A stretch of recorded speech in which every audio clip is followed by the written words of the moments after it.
os ritmos, as belezas das praias e os sabores do Nordeste.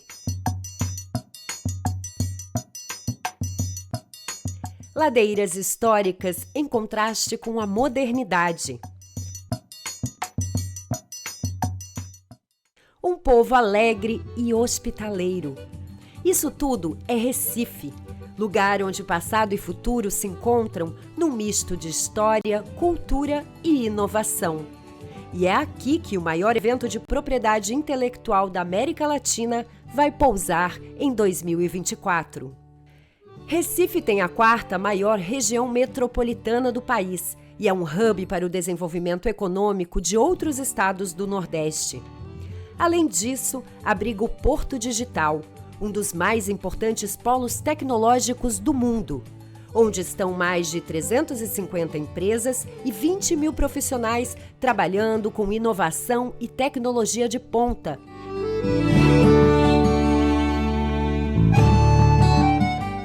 Um cenário que coloca a capital pernambucana entre as 6 cidades do mundo na liderança da indústria de TI, segundo o portal internacional Rest of World. E é o motivo pelo qual ela foi escolhida como a sede do 44º Congresso Internacional da Propriedade Intelectual. Entre 11 e 13 de agosto de 2024, os maiores especialistas em PI e profissionais de todos os continentes vão estar aqui para debater os principais temas da propriedade intelectual: marcas, patentes, inteligência artificial, transferência de tecnologia, direito autoral, entre outros. E também para muito networking.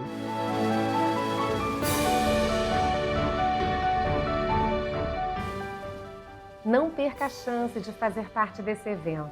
Junte-se a nós no 44º Congresso Internacional da Propriedade Intelectual da BPI, na cidade de Recife, de 11 a 13 de agosto de 2024.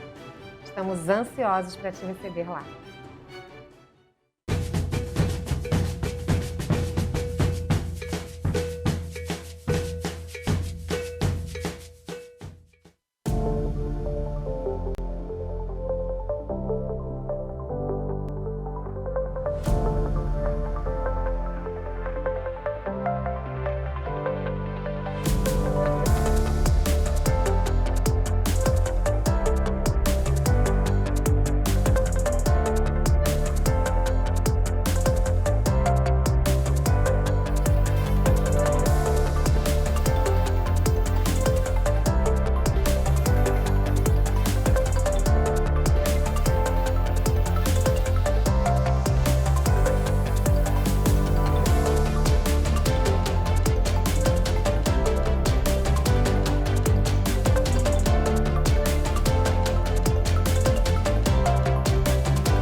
Bom, boa noite a todos. Então, sem mais delongas, eu passo a palavra para o nosso anfitrião, Emílio Calil, aqui em nome da Fundação Iberê. Muito obrigado, boa noite a todos. Quando o Dr. Rodrigo trouxe o assunto de trazer um evento com essa importância para dentro da Fundação Iberê, Na verdade, foi muito rápido, né? Foi uma simpatia mútua pelo mesmo assunto. Muito obrigado, doutor Rodrigo, por estar trazendo isso até a nossa fundação, discutindo um assunto que interessa a toda a classe artística, não só a que transita pela Fundação Iberê, mas também a que o Brasil estará escutando com essa transmissão feita hoje. Automaticamente me fez lembrar um momento que eu tive na minha vida profissional, nos anos 77, eu acho, 78. Eu estava conversando com um grande coreógrafo latino-americano, argentino, que se chama Oscar Arraes, que possivelmente é um dos grandes nomes da coreografia latino-americana. E eu, falando com o Oscar, ele disse, eu digo, Oscar, é engraçado, as coreografias hoje cada dia estão mais similares. Você não consegue distinguir um coreógrafo do outro. Parecem cópias, mas não são cópias. Ele falou, Calil, esse vocabulário já existe, ele está montado, são os passos todos. A inteligência do bom coreógrafo é saber montar a ordem desses passos e trazer novas coreografias. Quer dizer, foi a primeira coisa que me veio na memória, Rodrigo, foi esse momento com o Oscar, onde foi o primeiro passo de uma apropriação, possivelmente, que eu tomei conhecimento, né? Quer dizer, se apropria desse vocabulário e se montam coisas distintas. E ontem, conversando com meu amigo Gunnar Kvara, falamos sobre essa possível incapacidade das leis julgarem um assunto que é conceitual e não é técnico. Então, ali entra já esse lado, o que é e o que não é apropriação, o que é e o que não é correto fazer nesse mundo das artes, né? Onde juízes e advogados podem julgar tecnicamente, mas não têm a capacidade de julgar esteticamente. Não é a capacidade intelectual, é a incapacidade através da lei, que a lei não julga, a estética julga tecnicamente, né?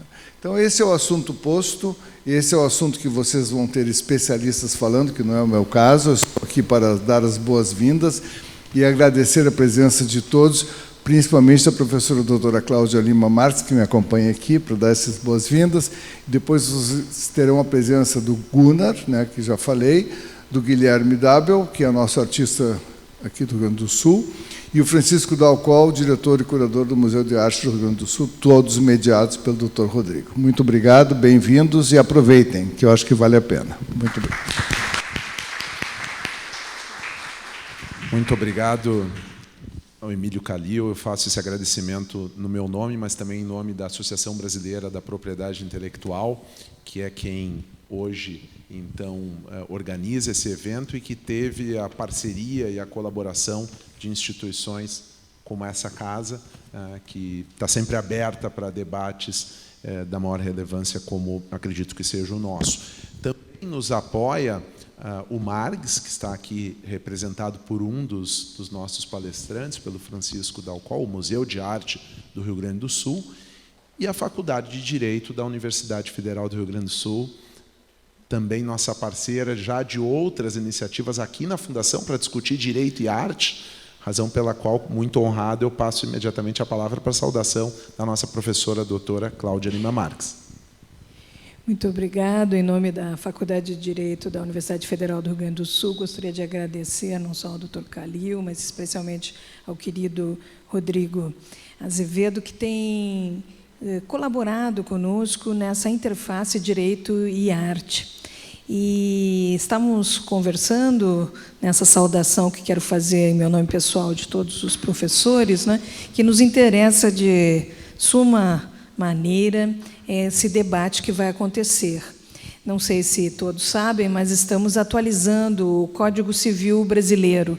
Ele é de 2002, mas intelectualmente os primeiros projetos nascem ainda em 1972 a 1975.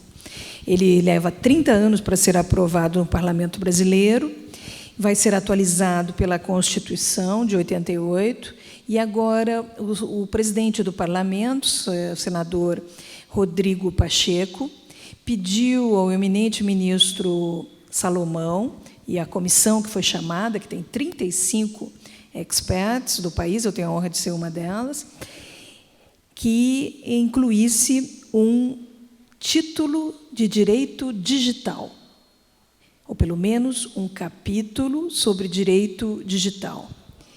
E aí, nessa interface entre direito, arte e o digital, fiquei muito impressionada com essas 87 páginas aqui da decisão da Suprema Corte, da dificuldade que me parece que vem por aí, dessa arte, que hoje já envolve, eu também estive junto com o grupo do Senado brasileiro, que fez o chamado Marco Legal da Inteligência Artificial, que é um projeto de lei sobre inteligência artificial, sobre o uso ético da inteligência artificial.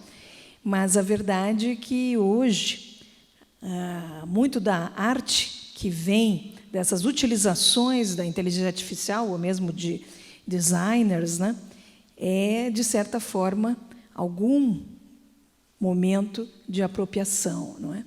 Então, me parece que essa temática que será aqui discutida, ela é altamente importante para que se decida se é cedo demais ou se deve colocar realmente algum detalhe no Código Civil que vai regular o Brasil pelos próximos anos, não é?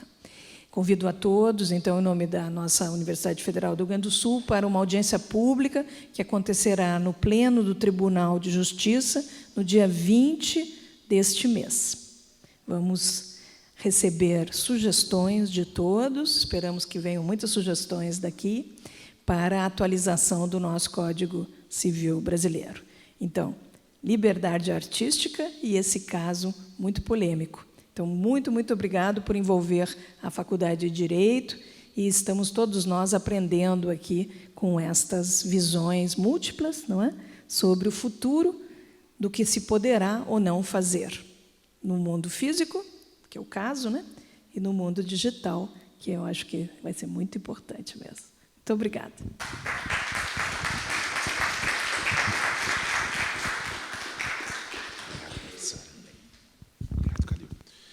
Gostaria de pedir, então, para os nossos palestrantes se aproximarem aqui do palco.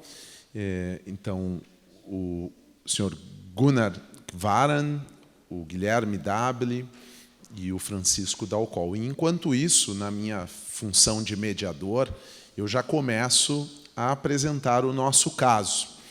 Como a trilha sonora, nós temos hoje um público presencial e temos um público bastante numeroso online, mais de 120 pessoas se inscreveram. E o público online não pôde acompanhar, mas nós estávamos aqui com uma trilha sonora desse cidadão aí que está na tela, numa foto feita em 1981, quando ainda num início de carreira promissor, por uma fotógrafa especializada em fotografar artistas de rock, e que, a pedido da Newsweek, uma revista semanal americana, ela produz essa foto do Prince, e essa foto acaba nunca sendo publicada. Essa foto, junto com outras mais que foi produzida naquela época, ela acabou não indo para a revista. Mais adiante, um recorte dessa foto, em 1984, foi solicitado pela revista Vanity Fair, que naquela época, aí já há 3 anos passados, o Prince já tinha uma notoriedade no meio artístico, já era um artista internacional em ascensão, e a Vanity Fair queria fazer uma reportagem sobre Prince e tem acesso àquelas fotos e licencia, ou seja, ela remunera em $400 a fotógrafa Lynn Goldsmith, para que essa foto fosse utilizada numa publicação da revista. Não diretamente a foto, mas para que ela fosse disponibilizada ao artista, naquela época já consagrado, Andy Warhol, para que ele, a partir dessa foto, ele produzisse uma obra. E Andy Warhol, que não gostava muito, como é típico dos artistas, né, de se ater ali àqueles limites que o contrato expressava. O contrato era para um uso, para uma obra, para essa aplicação específica da revista. Ele vai lá e faz 16 prints. Aqui a gente está pequenininho na tela, mas quem quiser pode consultar online. Dentre esses 16 prints, a gente tem o Prince laranja e a gente tem o Prince purple, o Prince roxo. Esses dois vão ser relevantes aqui para o nosso caso, porque a revista acaba utilizando e publicando o Prince roxo. Esse saiu, então, em 1984, no meio de uma reportagem da Vanity Fair.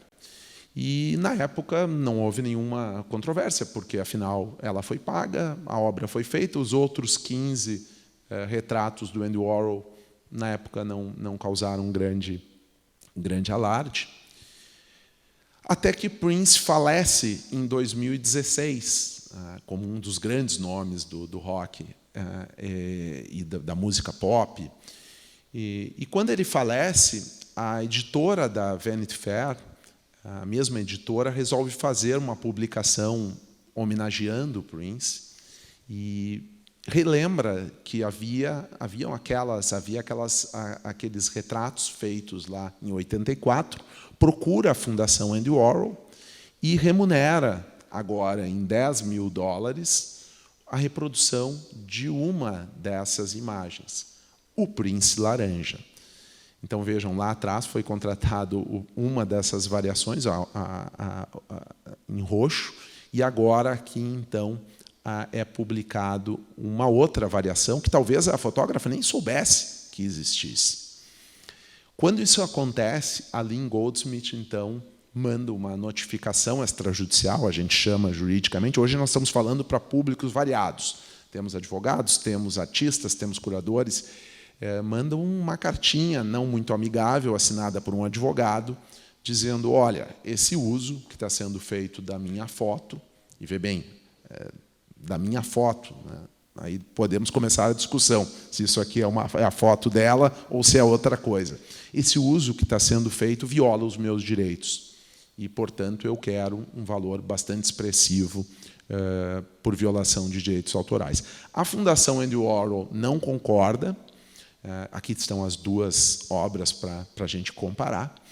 E é bem isso que estava em jogo nesse caso.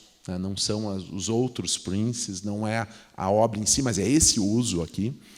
A Fundação não concorda, e a Fundação aí é arrojada, porque ela não só diz que não vai pagar direitos autorais para Lynn Goldsmith, mas ela entra com uma ação contra a fotógrafa.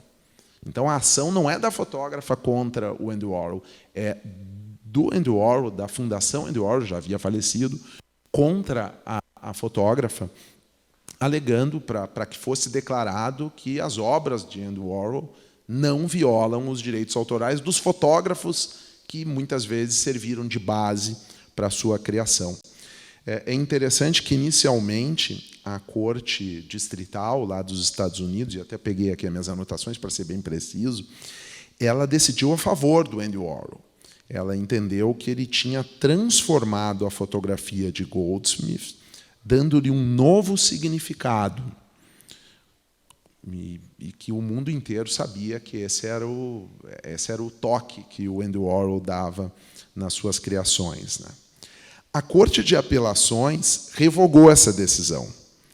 E ela revogou a decisão com um trecho muito interessante que diz assim: o juiz distrital não deve assumir o papel de crítico de arte. Ou seja, avaliar a qualidade ou não do trabalho de Andy Warhol não é um tema para a justiça. E aí o caso subiu para a Suprema Corte. E aí todo o meio das artes nos Estados Unidos, em especial, ficou muito preocupado, porque qual seria a consequência? A gente vai ver quanto de apropriação tem nas artes plásticas de uma decisão eventualmente favorável para a fotógrafa. E foi isso que efetivamente aconteceu. Então, a decisão da Suprema Corte entendeu que não havia uma justificação para licenciar-se essa obra para a revista sem remunerar a fotógrafa. Entendeu que a fotografia e a obra aqui competiam. e que, portanto, não era o que no direito americano é uma exceção para você usar uma obra alheia, fair use. Não era fair use.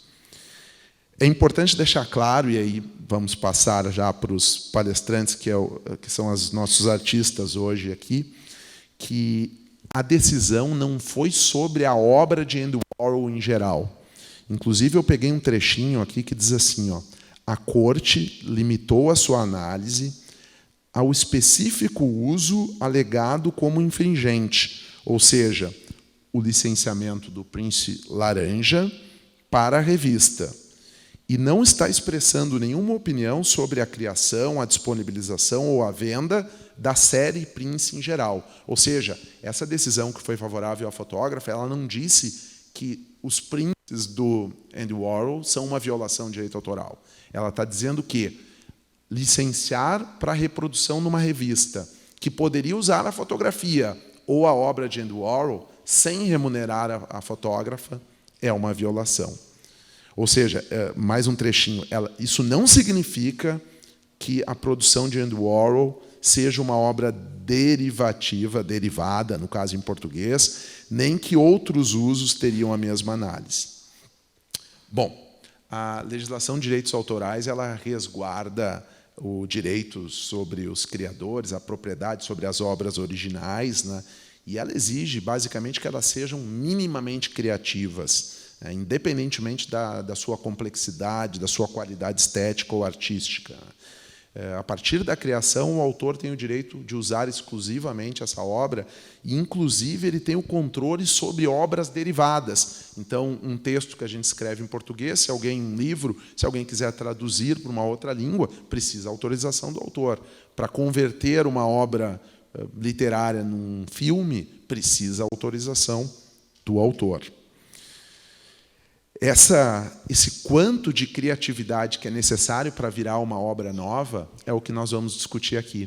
Para deixar de ser uma obra derivada e passar a se tornar uma obra nova. Onde é que a gente estabelece esse tom, essa sintonia? Né? O quanto de diferente precisa ser uma obra para não ser uma obra derivada e ser, como a gente chama no direito americano, uma obra transformativa, uma obra diversa.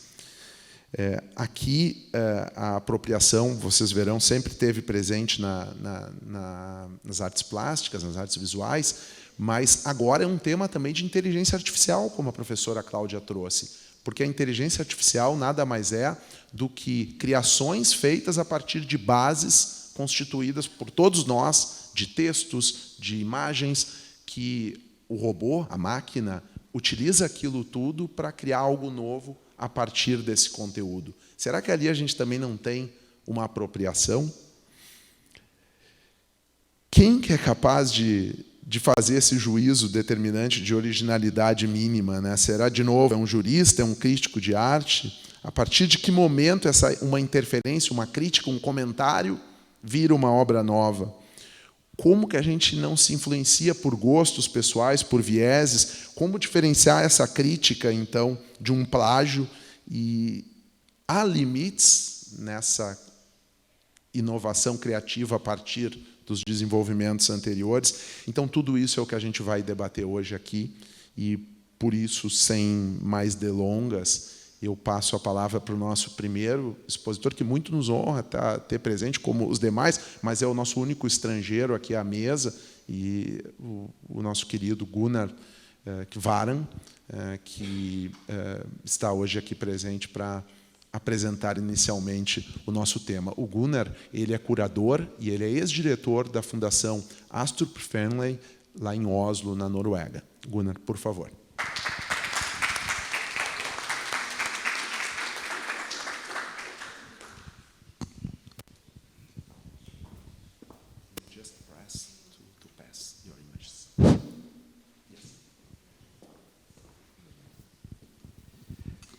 Thank you very much for this introduction. And thank you for inviting me to this panel. E muito obrigado por ter esclarecido pouco do tema. Appropriation. Apropriação. That is something that has been discussed now for nearly 100 years. É uma coisa que foi discutida por quase 100 anos. For sure, this was probably the most important revolution Eu acho que isso é a importação mais in the beginning of the century. importante. Until then, E até agora, art, the visual art, a arte were visual framed foi enquadrada by very strict rules com made by regras the muito artists. estritas And e, for everybody, e para it was clear that todos the painting ficava was the painting, a sculpture was the claro sculpture, the aesthetics que had o their conteúdo definitions, and so on. das pinturas tinha uma definição e assim then por diante. came this Então man, veio Marcel esse Duchamp. homem, o Marcel Duchamp, And he proposed e ele propôs that the artist que o artista could decide poderia decidir whatever object qual could be a work of art. qual a opção que poderia ser transformada em um trabalho de This arte. was, of course, Isso and has é been claro, quite tem sido problematic bastante many- problemático para muitos, for many in the art world. muitos no mundo da arte. Instead of inventing forms and figures, E em vez de inventar formas e began to figuras, os borrow artistas ideas, começaram processes, a pegar images, ideias, or processos pre-existing objects, e de by objetos exposing pré-existentes, them as they are, expondo eles como arte, or by ou transforming them and transformando eles recontextualizing them e to give them a new recontextualizando meaning. eles para dar um novo significado. In the traditional world, No mundo there was also a tradicional question também tinha copy. cópias. of artists Os artistas from the Middle da Ages Idade Média or from ou ancient times, da they Ásia, were taught eles by também copying eles the works of the masters. eles também copiavam So in the o art trabalho school, dos It mestres. was a common thing. Então, na arte era uma during coisa centuries and comum centuries durante séculos e séculos people would que as pessoas iriam copiar para progredir e para fazer o seu in the próprio art world. espaço no mundo artístico. There was a shift Houve uma alteração, uma mudança beginning no of the início do Renascimento, became- quando o began to artista sign their começou a assinar os passing from seus the trabalhos, anonymous passado and copies do anonimato to nas the cópias signed version of the art para a propriedade and do trabalho became de arte. to the modern time. Isso continuou até os tempos modernos. So artists Então, have been os artistas going têm back, ido forward, para trás e back, para forward in frente art history. na história And da there is also arte e também always some kind sempre of, algo, dialogue between what was before uma falha do que foi o que havia can be seen antes quite e o que easily havia in agora. works Isso by pode ser visto de forma muito fácil em trabalhos Picasso, como do Velázquez, Picasso e do Velázquez, Manet, Goya, Manet, where quando contemporary artistas contemporâneos visitam o passado. But, Mas Mas tudo isso mudou radicalmente com o Marcel Duchamp, quando ele expôs esse urinol, desculpe, como um trabalho de arte, e ele deu o título à fonte. Não era mais um urinal, mas ele estava num pedestal. E o Marcel Duchamp, ele argumentou que isso estava relacionado com a seleção, como o trabalho de arte também na tradição antiga era feito. Ele teve que escolher a cor, o formato, ele teve que escolher tudo era uma questão de selecionar. Então, para ele, não havia diferença. Ele estava apenas escolhendo um objeto que já existia.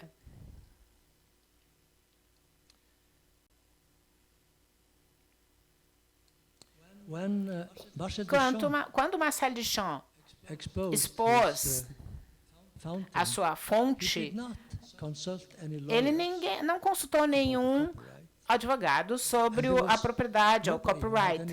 E ninguém pensou sobre o designer do mictório, no caso, porque teve alguém que planejou, que idealizou o urinal que ele se apropriou, o mictório que ele se apropriou. E aí, os surrealistas tomaram vantagem dessa invenção do Marcel Duchamp, e o André Breton, que é o papa do movimento surrealista, que ele era totalmente fascinado por essa nova invenção, e o fato que o artista tinha esta capacidade de escolher e promover para uma dignidade de arte, algum objeto muito simples e muito comum. Isso era absolutamente novo. É uma coisa que podia rivalizar com a arte.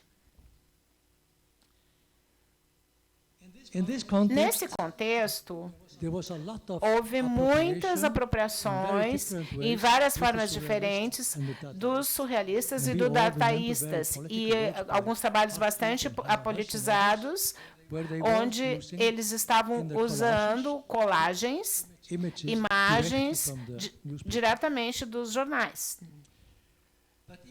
Mas, mesmo assim, isso é uma incrível revolução no início. Levou um tempo que o mundo artístico e o público para aceitarem que isso poderia ser definido como uma obra de arte.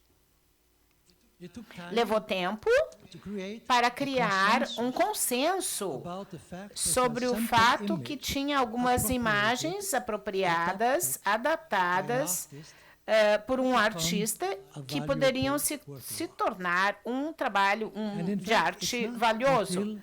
E não foi até os anos 50, quando Rosenberg, e agora eu chego, quando o Rosenberg, um dos artistas nos anos 50, que era um novo neorrealista francês, ele tenta fazer uma abordagem de arte e realidade. Mas, nesse momento, ele era o único, o primeiro, que adaptou a serigrafia, o silkscreen, como um método de transferir imagens na tela. E isso era uma revolução absoluta, porque então poderia se transferir imagens como era no jornal, e podia ser autêntica. Nesse caso, ele podia fazer um novo contexto.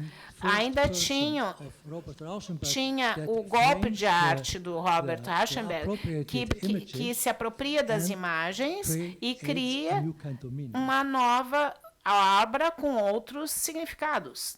O Robert Rauschenberg faz parte de um grupo com pessoas como John Cate e Cunningham, e o coreógrafo e dançarino. E John Cate, ele estava de uma diferente forma, ele estava lidando com apropriação, e ele estava tentando aproximar a arte com a noção da vida diária. Todas essas pessoas tinham raízes em Marcel Duchamp, na apropriação que Marcel Duchamp tinha feito. Mas então veio o artista pop, e isso foi realmente a grande revolução, e foi o Andy Warhol. E agora não era mais uma questão de recontextualizar a imagem que era tomada emprestada, era apenas recriar o objeto da forma como ele era, mas de uma forma diferente, numa diferente escala. Então ele pegou o design da caixinha do Brillo, que tinha sido desenhada pelo Fritz Heider em 1961, e ele refez a imagem nessas caixas, que não era mais em papel, mas em painéis de madeira. Então, tem uma pequena diferença entre o original e a obra, mas a lacuna entre o original e o mundo da arte, ela é muito fininha, é muito tênue. E o artista, em geral, ele tenta pegar o mais próximo da sociedade de consumo. Eles estão fascinados por essa nova sociedade, cheia de consumidores, consumismos, cheias de objetos desejáveis, e ele se transportou um pouco para a serigrafia, como Andy Warhol, e parte por repintar essa imagem com a mesma técnica dos pósteres que eram pintados nas cidades. a recontextualização, as novas composições foram feitas e se transformaram numa coisa diferente. Mas as imagens sempre tinham uma raiz no meio ambiente de onde eles vieram. Essa caixa do Brillo tem sido, no mundo artístico, um trabalho-chave para a noção da anti-arte, que era muito importante para os filósofos, que basearam todas essas teorias da anti-arte no Andy Warhol e seus trabalhos. E isso foi onde a arte se tornou um fim em si, mas também era um novo início.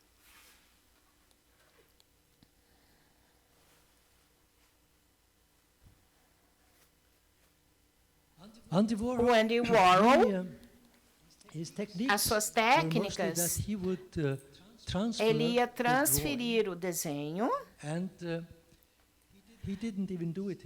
e ele nem fazia isso ele mesmo. Ele tinha um assistente, o Selma Malanga, que foi seu assistente durante muitos anos, que ele tinha aprendido a fazer a serigrafia numa fábrica de gravatas no Brooklyn, que estava produzindo gravatas coloridas. Então, ele empregou o Sharon Malanga para fazer a serigrafia dessas imagens que ele gostaria de transportar para a tela.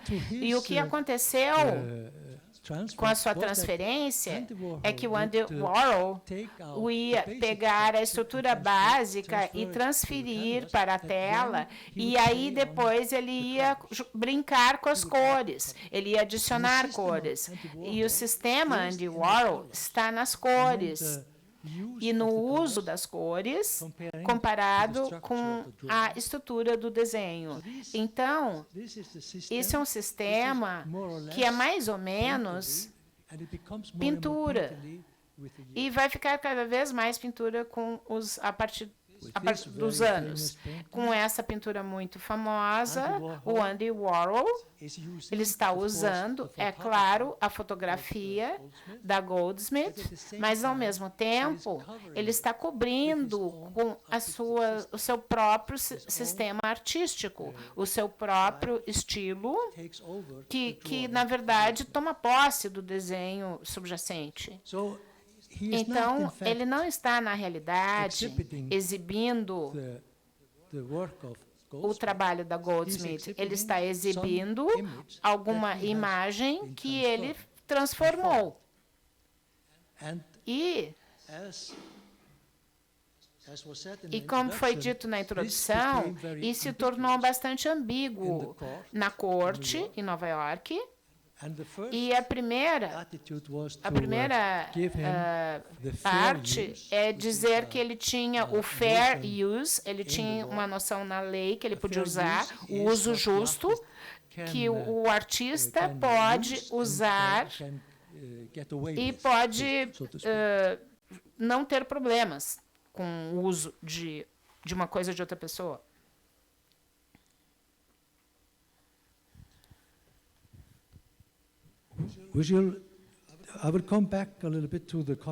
Eu vou falar um pouquinho da questão da propriedade, do copyright, quando a gente vai falar sobre a lei.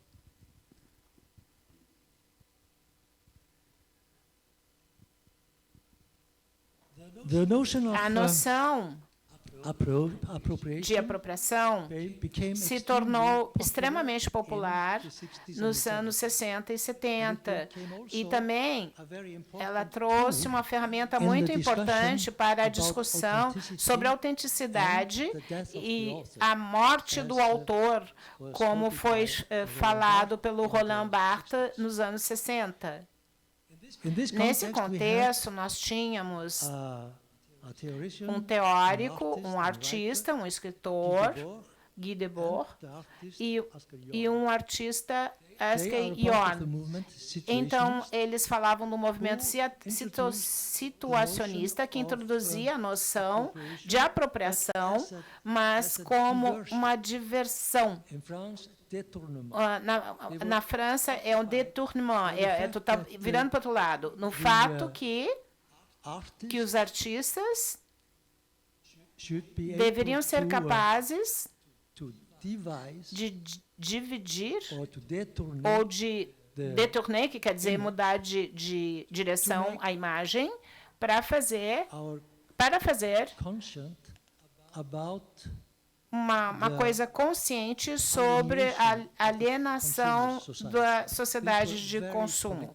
Isso eram artistas muito politizados e eles estavam todos desconstruindo o discurso comercial e tentando fazer as pessoas mais conscientes do que a nova sociedade poderia trazer para as pessoas. O Guy Debord se tornou um dos mais importantes escritores e teóricos neste campo, e depois eu volto a falar dele, um pouquinho mais tarde. Nos artistas pop, tinha o artista que faria fazer uma declaração com as imagens e o sistema. Então, nós tínhamos um sistema, e então nós tínhamos artistas pop que estavam pegando emprestado imagens, como esse artista, o Hérault, que pegou emprestado imagens de artistas como o Picasso, e ele confrontava com artistas com imagens do Walt Disney. Nesse caso, ele estava, na realidade, propondo um sistema não hierárquico da arte, porque ele estava misturando a alta arte com a baixa arte, o alto e o baixo. Mas o período principal dessa arte de apropriação está, então, nos anos 70 e 80. E agora começa a minha fala. Ele me deu um sinal que eu só tenho 5 minutos sobrando. Nos anos 70 e no começo dos anos 80, tinha esse grupo de artistas que se definiam como artistas apropriadores.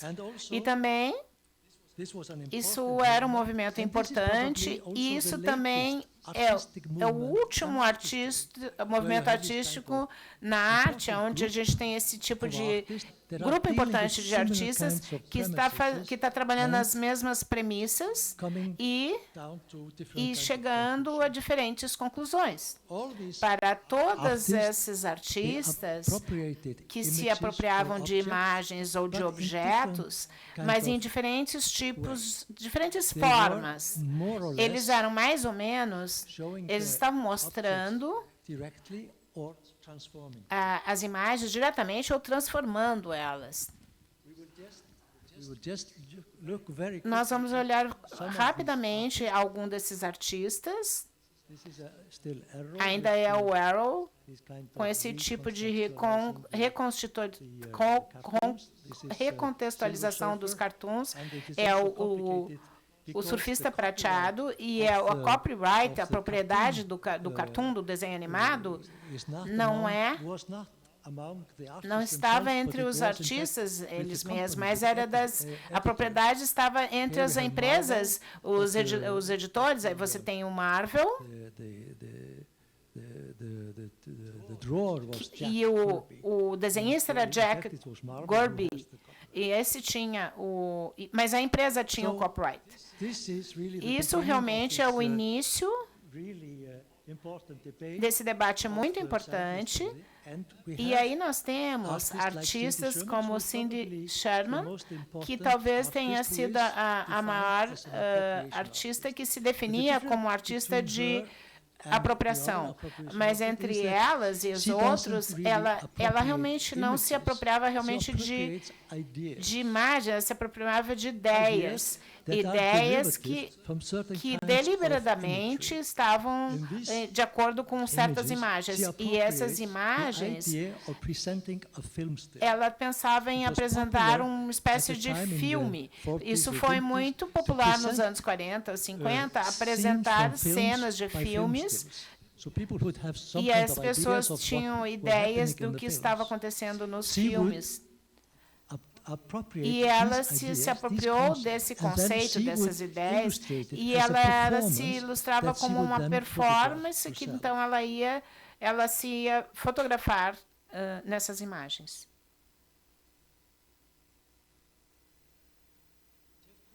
O Jeff Koons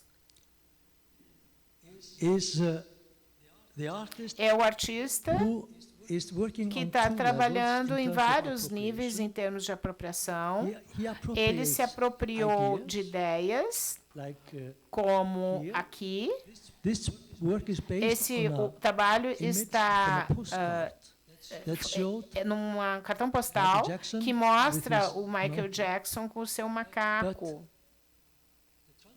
Mas a transformação do Jeff Koons está baseada na sua ideia que ele gostaria de ilustrar a estética da classe média. Ele gostaria da estética da classe média com essa atitude kitsch, mas depois ele ia relevar com essa incrível arte, essa técnica artística, ele ia se apropriar e fazer uma escultura. Ainda é uma apropriação, mas foi transformada em algo diferente. Aqui estava mais relacionado com o conceito, era a questão da transferência, de se apropriar dessas imagens, e a ideia não era apenas mostrar e apreciar as estéticas desses artistas em trabalho industrial, mas é para enfatizar que é o novo que faz isso desejável e dá um valor estético. O novo é o consumidor, é um conceito do consumidor que foi adotado. Esse tipo de trabalho vai colapsar se ele for usado. Então, o Jeff Koons apresentou isso no início, e deve ser uma coisa eterna. Se alguém vai usar, isso tudo vai se estar dentro da sociedade de consumo.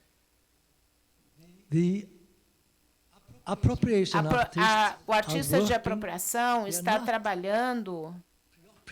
Ele não está preocupado pelo original, e ele não está preocupado com o trabalho do que eles estão fazendo. Eles estão trabalhando com uma lacuna entre o original e a cópia. E essa lacuna, ela é bastante tênue.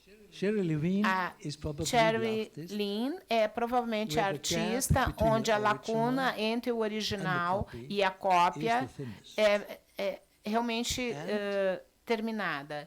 E vocês podem ver que ela também um certo tipo de abordagem feminista com a invenção do Marcel Duchamp, onde a fonte ficou mais feminista, tem toques mais femininos, houve uma elevação mais estética do que anteriormente. O Richard Prince é o sujeito principal. Ele que realmente foi processado várias vezes por diferentes fotógrafos. E ele também está nessa linha muito fina também. Ele pega a publicidade do Marlboro, ele reenquadra a fotografia, ele tira a foto da foto. E o que é claro, faz uma certa distância do original. Ele faz uma cópia, ele reenquadra a cópia, ele tira toda a informação em relação ao Marlboro. E ele transforma isso em algo mais, que está relacionado com talvez a mitologia da sociedade americana. É um cowboy, ou um carro, etc. Mas o que está claro é que quando a gente critica, em termos de propriedade intelectual, de copyright, essas imagens, nós vemos que a qualidade e a importância desses trabalhos está onde ele fica cada vez mais próximo do original.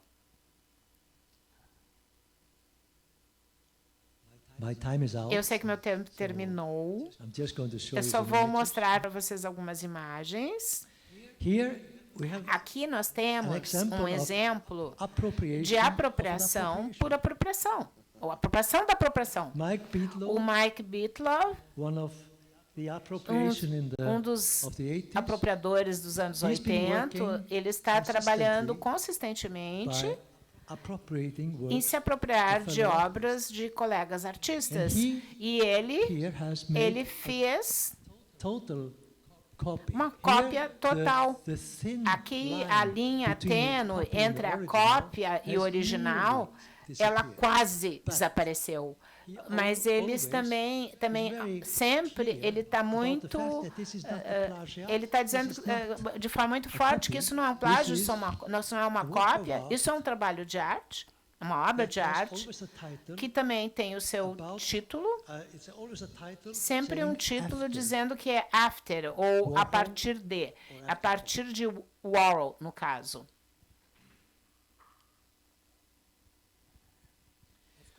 É claro, isso não é uma cópia do Pollock. Isso é impossível, falando assim.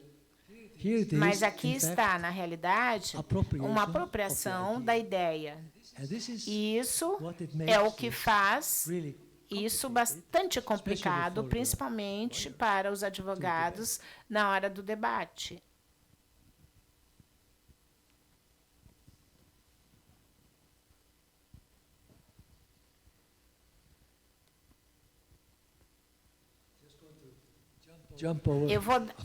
Eu vou pular alguns capítulos.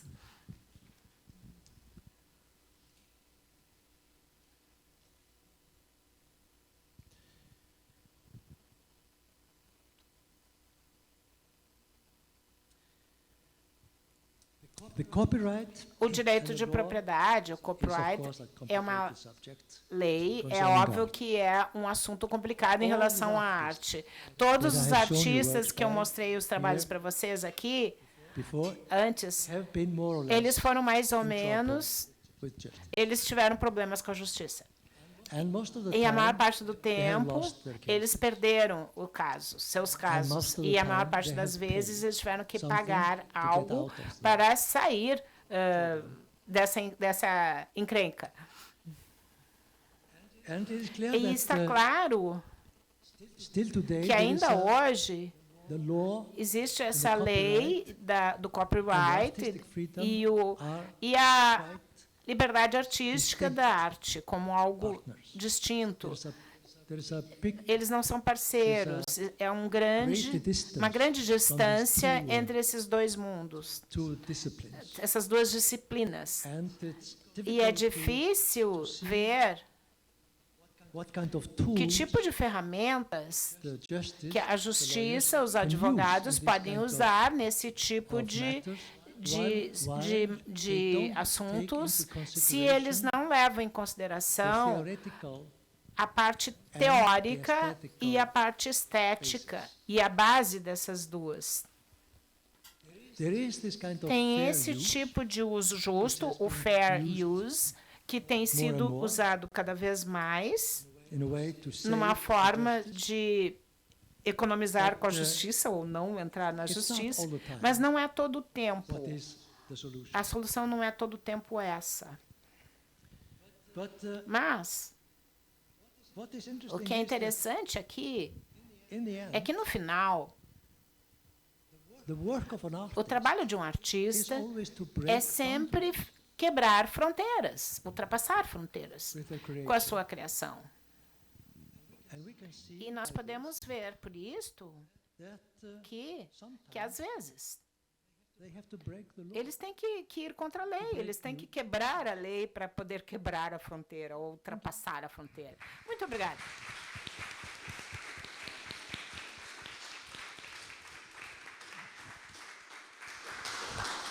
O papel mais difícil hoje de noite aqui, eu acho que é meu, de sinalizar para o Gunnar que o tempo está esgotando, mas nós temos mais 2 outros palestrantes.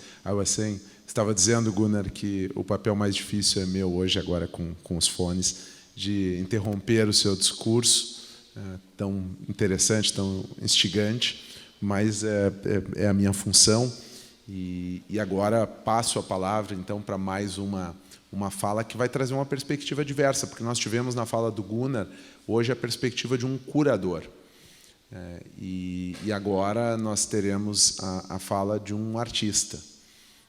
E enquanto o Gunnar falava, eu me lembrei de um trecho da decisão da Suprema Corte, nesse caso do Andy Warhol, que diz assim, que o trabalho da Goldsmith também é uma obra de arte original, como de todos os outros fotógrafos, que merece a proteção autoral tanto quanto de um artista famoso. Então, a arte está dos dois lados aqui, né? Tem um documentário recente que saiu, que nem saiu aqui ainda, eu tentei assistir, não consegui, o Guilherme que me deu a dica, sobre o trabalho de Roy Lichtenstein, onde a pergunta é ladrão ou artista? E a perspectiva é dos autores de comics que são talvez mal remunerados ou nem aparecem às vezes no crédito em comparação com o valor da obra depois vendida pelo Roy. Guilherme, agora é a hora do artista. Obrigado, Rodrigo. Obrigado, Kalil, Fundação Iberê, todos pelo convite. Obrigado por estarem aqui. Como o Rodrigo falou, eu sou artista, eu trabalho basicamente com desenho, com pintura. A minha prática, e o Gunnar me perguntou quando nós nos conhecemos hoje, se eu trabalhava com apropriação. Eu disse para ele que acho que todo artista trabalha, de certa forma, com algum tipo de apropriação. E eu vou trazer para vocês aqui uma breve discotecagem de imagens de trabalhos que eu gosto, de artistas que me interessam. Eu queria começar com essa anotação de um dos cadernos do Jasper Johns, que é um artista que eu gosto muito, né, que diz: pegue um objeto, faça alguma coisa nele, faça mais alguma coisa nele, faça um objeto. Eu acho que essa frase, essa breve anotação resume muito o ato criativo, né? Que é da gente que no meu caso, assim, é o caso de eu pegar uma folha em branco, né, e essa sequência de ações nela, eu transformo um objeto em outro, né? Uma folha em branco e um desenho terminado são 2 objetos diferentes. Isso pode se aplicar para a obra do Johns, né, que quando ele pega aqui nessa tela e ele coloca, né, essa tela que se chama Souvenir, ele coloca essa cerâmica nesse pratinho de souvenir com o rosto dele, com essa outra tela virada, né, de costas, a lanterna e o retrovisor. Mas eu trouxe esse pensamento do Johns para ele meio que pairar sobre essa conversa toda. Aqui são 2 fotos do meu ateliê, onde eu separei algumas coisas que eu guardo. Eu tenho algumas caixas lá com imagens que eu uso de referência. Tem desde fotos que eu encontrei numa mudança de família, que ninguém sabe de onde que são as fotos, mas que eu imprimir elas maiores, fotos de um campo e de alguma uma coisa muito estranha que eu ainda não entendi o que é. Parece um pequeno negócio para água para alimentar animais, talvez. Algumas imagens da história da arte, fotos que eu fiz fotos que eu tiro de viagem, muitas imagens que eu pego da internet de coisas que me interessam, que vão desde arte têxtil do norte da África para imagens de sites de matemática avançada, onde tem gráficos de derivadas e integrais que eu manipulo para gerar desenhos que eu vou transformando isso tudo no meu trabalho. Mas também o que eu queria mostrar que acontece no meu ateliê, e essa é uma foto, ali em cima tem um pedacinho de uma pintura, e eu não estou interessado em mostrar o meu trabalho, mas em mostrar o que está acontecendo em torno dele. O meu ateliê ele é forrado com tela de pintura, por um motivo muito prático, para mim, que é o fato de eu não precisar depois ter que... ele tem o chão e as paredes forradas. E isso... Mas é dele. Eles estão forrados por uma coisa muito prática, que é... eu estou trabalhando ao mesmo tempo para mim e para um outro artista, que é o Franz, que é um pintor aqui, que mora aqui em Porto Alegre, que trabalha com esse tipo de apropriação. Ele se apropria do que sobra dos trabalhos dos artistas, e, através do recorte, ele transforma isso em pintura. Ele está discutindo o que é, ele está discutindo o que é gesto de pintura, o que é pintura, se ela é o que eu estou fazendo ou se é o que sobra. O de Kooning dizia que a melhor parte da pintura é que ficava pelas paredes. E aqui tem duas imagens do trabalho do Franz, que são pedaços de de outros ateliês que ele tem envelopados, assim, ele forra os ateliês de vários outros artistas. E essas pinturas elas levam anos para acontecerem. O meu ateliê está forrado há 5 anos já, e ele vai lá me visitar, ele olha e fala, não, tem que trabalhar mais um pouco ainda. Ele também teve, durante uma época, ele pediu os potes, onde a gente mistura tinta e depois ele consegue extrair essa tinta, aquela camadinha com todas aquelas pinceladas coloridas que ficam ali das misturas. Ele consegue extrair isso do pote e faz potes como esse aqui.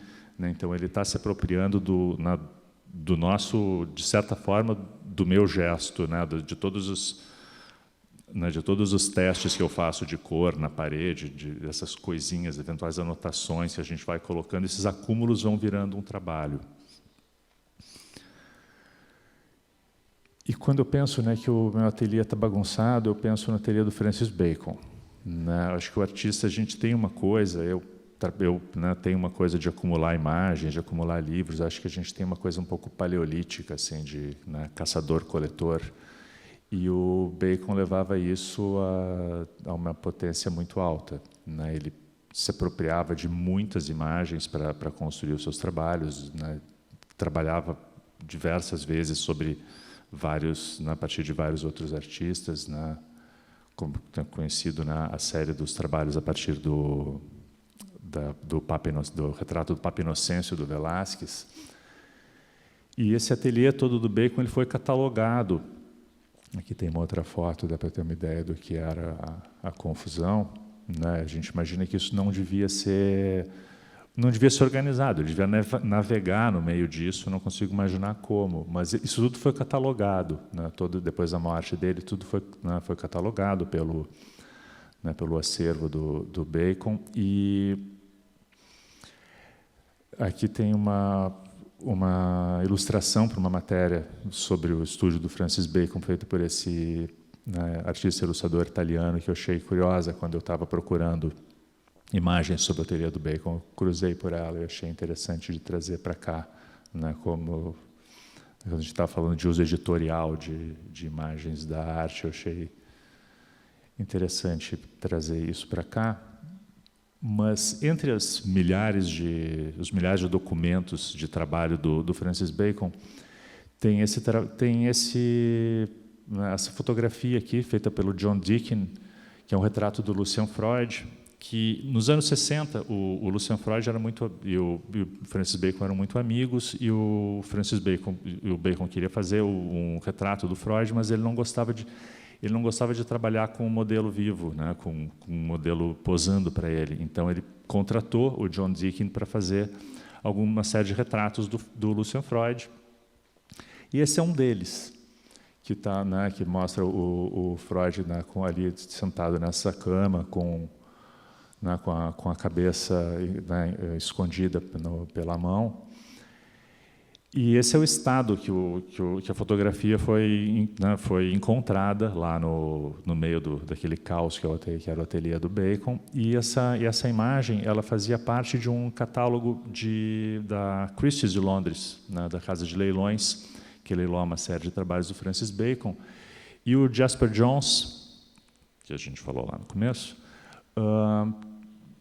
se encantou, quando ele estava folheando isso lá por 2012, nessa foto de 64, né, e ela serve esse ensaio serve de base para esse tríptico, né, que foi vendido, né, em 2013, foi vendido por 142 milhões de dólares pela Christie's. Provavelmente devia estar no mesmo catálogo que o John estava folheando, que tinha, né, onde constava aquela imagem. Nota de rodapé. Eu já me apropriei desse diagrama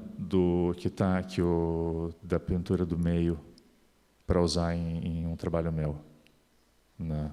Então, eu já usei um pedaço, já me apropriei de um pedaço dessa imagem para um trabalho meu. Mas acontece que o Johns se apropria daquela foto ele não se apropria, ele não está interessado em comprar a foto do acervo do Bacon. Ele está interessado na fotografia, na imagem que está no catálogo. E ele usa não apenas o conteúdo da imagem, mas a forma daquela imagem toda estrupiada para uma série de trabalhos que ele faz em 2002, 2013, que é essa série chamada Regrets. Vocês podem ver aqui, não sei como é que está o contraste da tela para vocês, que ele pega esse formato, o desenho, né, dessa foto toda dobrada e amassada e rasgada, ele duplica, né, ele espelha esse desenho e usa esses, né, e a partir desses amassados, então ele não está, ele coloca em pé de igualdade aqui. Eu acho muito sagaz essa sacada né, essa percepção do Johns em entender a foto como uma imagem, porque ele usa um pouco da imagem também. Né? Aqui a gente tem um pouco da mão do Bacon do Freud, né, colorida, mas ele está interessado no desenho dela, na fisicalidade desse objeto, que é aquela foto que ficou rolando pelo ateliê durante 50 anos. Né? Então, assim, aqui tem eu acho interessante a maneira que ele se apropria disso, e quando ele faz esse espelhamento, né, tem um dobrado, nesses amassados que ficam em cima, quando faz essa coluna, né, que fica parecendo, na outra imagem fica mais claro, fica parecendo uma espécie de caveira, que é uma figura que aparece muitas vezes na obra do Johns também. Nesse aqui também tem um espelho, né, no fundo da foto, e que ele coloca aqui. Então ele se apropria de diversos elementos da fotografia. Aí da turma, o Gunnar também falou do Rauschenberg, que é outro artista estupendo. E esse é um trabalho também um trabalho que eu considero um trabalho de apropriação muito radical. Quando o Robert Rauschenberg aqui, ainda um artista iniciante, né, ele está apagando os desenhos, ele está numa pesquisa de apagar desenhos. Ele se dá conta que ele está apagando os próprios desenhos, e ele se dá conta, qual é o valor de eu apagar os meus próprios desenhos? O que isso tem a ver? Eu tenho que apagar o desenho de alguém para dizer que isso é um desenho apagado. Porque eu apagar o meu próprio desenho, eu rasgar o meu próprio desenho, não quer dizer nada. E ele resolve bater a porta de William de Kooning, na época o grande pintor americano, pouco depois da morte do Jackson Pollock, aí no começo dos anos 50, e o de Kooning né, para surpresa do Rauschenberg, aceita, né? E o Rauschenberg conta isso, tem um vídeo disso no YouTube que eu recomendo que vocês assistam, que ele diz, tá, tudo bem, tu quer um desenho meu, então eu vou te dar um que eu quero ver se tu vai ter coragem de apagar. Eu vou te dar um que eu vou sentir falta. Opa. E aí, o que aconteceu aqui? Ah, tá. E aí ele diz, vai ter que ser um que eu vá sentir falta. E ele diz que ele fica folheando os cadernos e as pastas até encontrar o desenho mais difícil de ser apagado, e ele entrega esse desenho para o Rauschenberg, que, né, ele está assim, se apropriou de um desenho, e o ato, né, transformativo que ele vai fazer é apagar o desenho, né, é acabar com ele, né, transformá-lo num desenho apagado. E ele, né, ele conta que demora 1 mês para apagar esse desenho, 1 dúzia de borrachas. Mas eu acho que a grande virada desse trabalho é quando o Jasper Johns, que na época era companheiro do Rauschenberg, que ele pega o desenho e entrega para o Rauschenberg emoldurado, né, com esse passepartout, a moldurinha dourada e a plaquinha, aquela plaquinha ali embaixo, onde está escrito Robert Rauschenberg, desenho apagado de de Kooning, 1953. E o Rauschenberg mostra, né, coloca esse trabalho numa exposição para a fúria do de Kooning, que fica furioso, né, na sua vaidade de ter tido realmente, né, o desplante de ter né, levado a cabo essa morte simbólica do pai, né, essa coisa tão, né, violenta. Né, acho uma coisa antropófaga, né, falei em paleolítico antes, mas aqui a gente tem uma coisa muito antropófaga do Rauschenberg. Um outro artista alemão que eu gosto muito, eu acho muito interessante, o Albert Ehlen, é um artista que trabalha muito com os limites da pintura, com a linguagem da pintura, e ele tem, né, ele trabalha com pinturas feitas digitalmente, e misturando uma série de meios, e ele tem essa série de trabalhos em grande formato, né, onde ele se apropria de uma coisa que, né, não da mídia de massa da mídia de massa, né, dos jornais, né, como Warhol, da coisa das celebridades, daquele tipo das notícias, mas ele vai para os anúncios. Isso aqui são fragmentos de cartazes, de outdoors, de banners que ele vai tratando isso tudo como pintura, né, como uma espécie de pintura, de pintura que lida num limite com abstração, assim. Não podia deixar de trazer, né, o outro Prince, o Richard Prince, né, com as suas apropriações, com essa exposição de 2014, né, New Portraits, Novos Retratos, onde ele, né, vasculha, né, ele rola o feed do Instagram, procura pessoas, alguns anônimos, algumas pessoas que ele conhece. E o procedimento que ele faz aqui é o seguinte: ele entra no perfil, entra na foto que interessa a ele, ele faz um comentário e ele reporta, né, ele denuncia todos os outros comentários, porque os outros comentários são todos apagados do feed, fica só o comentário dele. E aí ele faz uma captura dessa tela, manda por e-mail para o assistente dele, que imprime isso em grande formato em tela, né, estica e está pronto o trabalho, né. Ele está sendo, né, esse trabalho, essa série já está sendo processado por essa série também. A foto da esquerda do Rastafari é uma foto de um fotógrafo conhecido que está processando ele por causa disso. Tem várias pessoas que gostam, que acham legal, que estão nessas fotos. Quando tem gente que disse que gostaria muito de ter um retrato do Prince. E aqui eu acho que tem uma coisa interessante de pensar, que é esse limite da apropriação, o quanto que o que ele está fazendo aqui é transformativo, né? É um limite muito, muito tênue aquilo que ele está fazendo.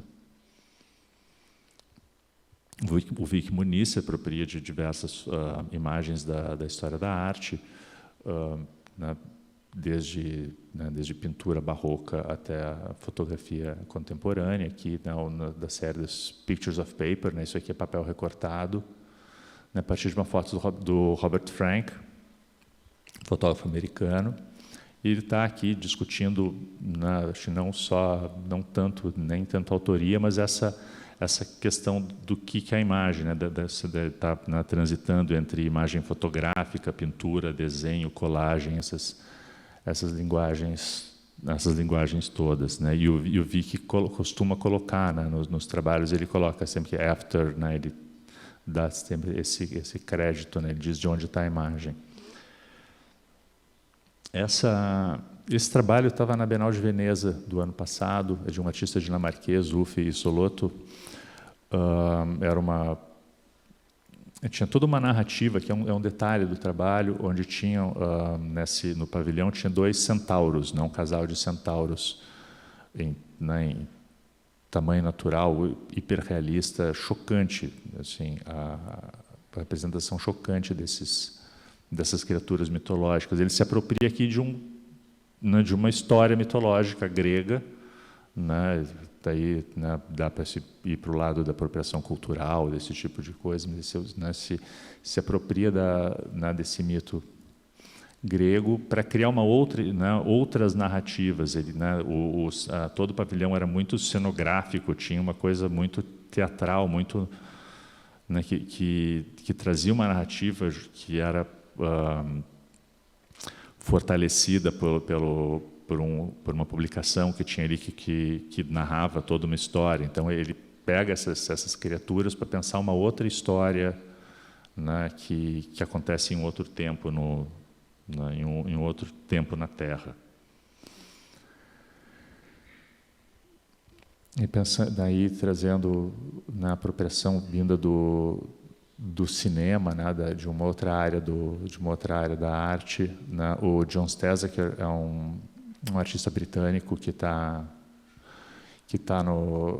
teve também na última Bienal de Veneza, que trabalha com colagem e apropriação, se considera um acumulador incorrigível, né, com essas montagens que ele faz a partir desses estilos de filmes, né, que eram usados para divulgação, né, pelos estúdios, que ele coleciona e vai, né, como ele mesmo diz, ele vai esbarrando nessas imagens, ele começa a olhar e vai fazendo essas colagens, onde ele vai, né, fundindo e, né, congestionando o significado dessas imagens, dessas visualidades. E, por fim, né, pensando em apropriação do cinema, um trabalho que eu acho fabuloso, que é o The Clock, que é um vídeo de 2010 do Christian Marclay, que é um artista britânico, se não me engano, que é um vídeo de 24 horas e ele é em tempo real, né? Ele se apropriou de imagens do cinema, onde aparece um relógio em cena. Então, se agora são 2024 e o The Clock tivesse montado em algum lugar no Brasil e aparecer uma cena de algum filme onde ia estar um relógio ou alguém ia dizer são 20 e 24. Eu tive a sorte de ver esse trabalho e é chocante, assim, porque a gente fica olhando e pensando, tá, agora não, mas não vai conseguir o tempo todo. E eu fiquei 3 horas sentado, eu não conseguia parar de olhar.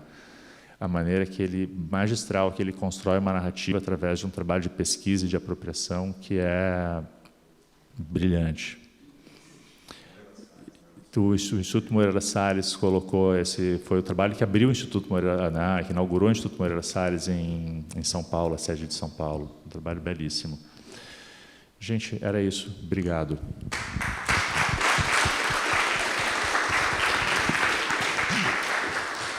Obrigado, Guilherme.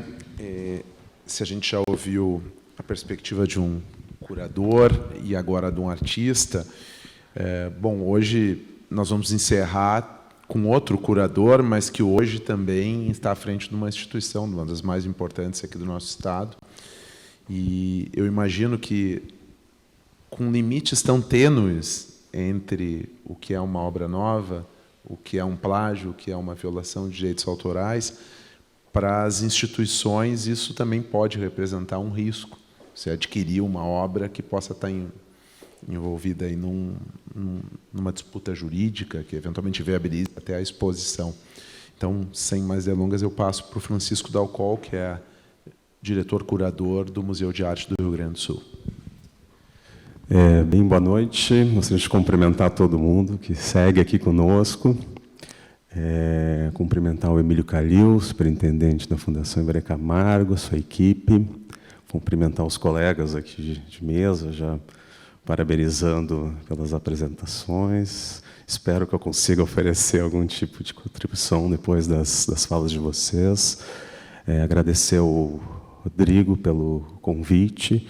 É muito bom poder estar aqui, aqui também, né, em nome da instituição, estabelecendo esses vínculos, esses laços, essas parcerias, né, no caso aqui com o programa de pós-graduação, já cumprimentando a professora em Direito, da URGS, a Fundação Iberê, o Margues, parabenizando também a Associação Brasileira de Propriedade Intelectual. Né. Então, essas oportunidades são muito boas porque a gente consegue transcender o nosso campinho e estabelecer essas ligações, essas interfaces com os outros campos do conhecimento, da produção científica. E a arte sempre foi um campo muito propício para muito interdisciplinar, né? Então é bastante importante a gente estar aqui falando para um público diversificado, né? As questões todas que estão sendo colocadas aqui, elas são também importantes porque, para quem é do campo da arte, um valor que é inegociável é a liberdade de expressão, né, o direito à liberdade de expressão. Né, e que já usei uma palavra propositadamente, direito à liberdade de expressão. Né. Isso também para dizer que a arte, ela, embora advogue, né, dessa liberdade criativa, ela não existe no vácuo, né, ela existe dentro de um mundo real, concreto, com leis, com códigos jurídicos, né, e é dentro disso que a produção artística se situa, e também as instituições, né, puxando isso que o Rodrigo puxou, ou seja, da responsabilidade mesmo que a gente tem que ter e entender que a gente está dentro de um marco legal. Né. Isso tanto do ponto de vista da instituição, mas também quando fomos fazer projetos curatoriais, o que a gente traz a público para o escrutínio público, projetos editoriais também, que é um outro assunto que me interessa também. Eu trabalho também como editor, fazendo publicações, tenho uma atuação também no jornalismo, então esse assunto ele acompanha a minha prática já há muito tempo, sobretudo também na parte do jornalismo com relação aos fotógrafos, né, o direito de uso de imagem, né, e isso também envolve as obras de arte de uma instituição, de um acervo, né, como liberar ou não o direito de uso, isso é do artista, quando que a instituição tem direito, enfim, esses são temas que estão no nosso cotidiano da instituição, no dia a dia. Bom, tentando atender ao convite aqui e procurando trazer algum tipo de contribuição, vou procurar aqui fazer com vocês, vou convidar a observar um conjunto de imagens que eu vou apresentar aqui, que são pensadas dentro de um compartilhamento de fundamentos de teoria da arte, de história da arte. Eu vou fazer também uma discotecagem aqui, usando uma expressão do Guilherme. Vou mostrar algumas imagens, eu não vou fazer leituras de obras de arte, eu vou fazer pequenos comentários. Eu vou convidar vocês a acompanharem essa exibição de imagens, tentando olhar para elas sempre com o viés da apropriação. A gente tentar olhar para essas imagens na perspectiva da apropriação, dos diferentes modos de apropriação que a gente pode pensar dentro da produção artística. E depois, ao finalzinho dessa sequência de imagens, eu vou tentar fazer uma relação com 2 ou 3 telas em que eu vou estabelecer alguns marcos que, a meu ver, não vão explicar, ou equacionar ou solucionar os problemas aqui colocados, vão, acho que até amplificar a problemática em torno dos assuntos que estão sendo colocados aqui, para mostrar que realmente é um assunto complexo e que me parece que tem que ser analisado caso a caso. E é muito difícil. Aí eu trago para os juristas, né, como estabelecer parâmetros mais universais, né, se isso é possível. Eu acho que o Rodrigo já comentou sobre isso, né, cada obra vai convocar um tipo de reflexão.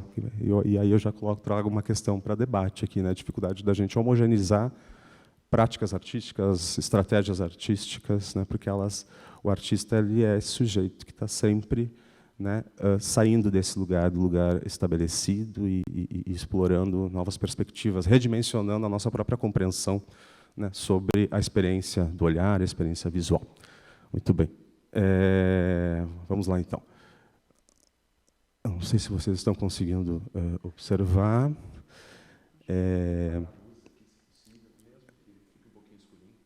Isso. Está melhor agora? Bom, essa é uma pintura, mas o que eu quero chamar aqui a atenção é que isso aqui é uma guilda de pintores.